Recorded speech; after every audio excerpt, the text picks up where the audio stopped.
Antuk kayu yang tu ikat baik.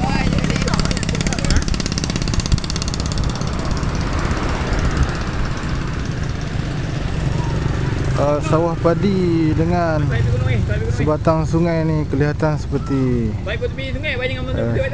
sebuah lautan. Banjir hari ketiga di kawasan Kampung Teluk Jawa.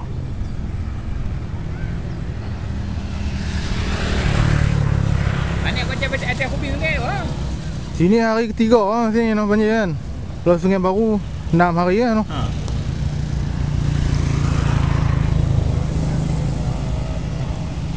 Naik macam ubi no, tu orang minta orang.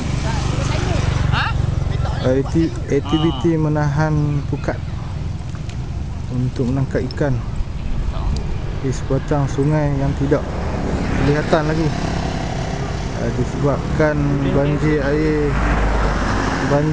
makin, baras air makin naik.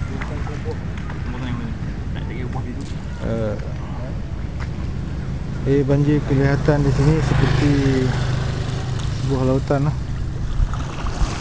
Kampung tu di tengah laut. So kampung tu nampak macam pulau tu.